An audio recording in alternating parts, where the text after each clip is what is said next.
All right, boys and girls, so what we're going to do is we are going to paint the backgrounds of our heart art, Dine inspired heart art, with the cool colors. Now, what we did is we used the warm colors to color in our hearts, and now we're going to paint the background using the cool colors. The cool colors are your blues, greens, and purples. And what I want you to see me do, because they are cool colors, you can actually blend them together in the background. And as you can see, I'm using my left hand to hold the paper still. I'm making sure to put my brush in the water, wash thoroughly in between each color, and then you get the paint on your brush in a circular motion. And when you blend, you have to make sure that the color behind you is wet. So you could go blue to purple and green. Those are our cool colors. And you also can do any combination you want. You want to make sure that you try not to paint on top of the oil pastels, but if you do, it actually creates something that we call a wax resist. We want to do this relatively quickly so that we have the chance to blend. I'm going to blend some purple into the blue to make like a blue violet, and go water, paint, paper, water, paint, paper. If it takes too long, or if it's too hard to get the paint on the paper, it's because you don't have enough water on your brush. But we want to have nice saturated colors. So you want to see I'm going constantly back to the paint pan. Once your paint is wet, you don't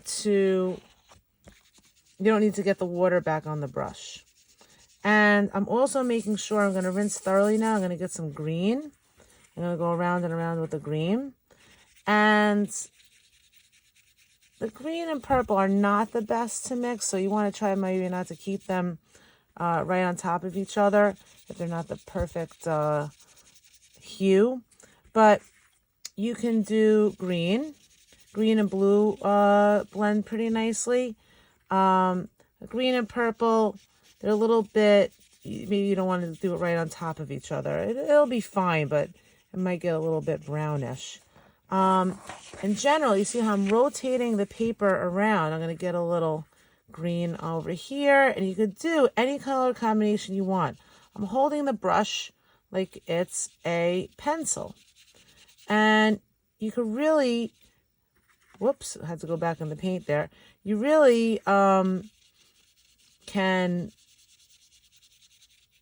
do this relatively quickly because the oil pastels create an oil, we create a wax resist, meaning the paint will not go on top of the oil pastels, just like the wax of the feather of a bird. So it's nice to actually blend the blue and the green together. You want to make sure you rinse thoroughly between each color, that you paint with the tip of your brush. Look at how nice this looks together. And again, if you want to try it, experiment with a little blending, you have to make sure that the paper is wet. If it's not wet, it's going to be hard. You're not going to be able to blend. So as you can see, I'm rotating my paper around, and I'm going to just add a little bit more blue to kind of make like a teal here. And we want to finish this in one class, which we can because these are 9 by 12, and we can do that. That looks really nice there. So I'm going to, if you have too much water on your brush, you can use the background paper to dry it off. And that's basically it. I think I'm going to end with a little bit more purple. You want these colors to be nice and saturated, nice and dark. It really offsets the cool colors so nicely. And I think I will wash thoroughly, add a little purple to get that purple violet over here. And maybe I'll just do one more. Whoops, went right into the blue. You just want to wash thoroughly if you accidentally go get your brush into the water. I'm going to have some purple over here. And then I think I will wash it and get a little blue to blend with the blue, with the green, and then a little blue to blend with the purple to make like a blue violet and even like a teal. By the way, you see how I'm putting my finger on the oil pastels now because I don't really have anywhere else to put my finger. And you want to rotate your paper so that you can get to all the spots. And it really looks beautiful. You could go back. I feel like this purple over here needs a little reworking. By the way, the paper does bend a little bit because it gets wet very quickly and absorbs, but then it'll dry, then it'll flatten out later on.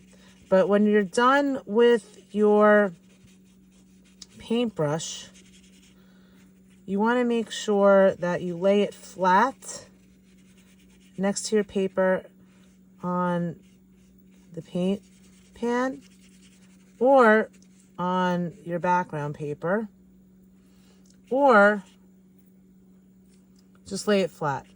Also, you never want to hold your painting up vertically. If you're done, you raise your hand and show it to me.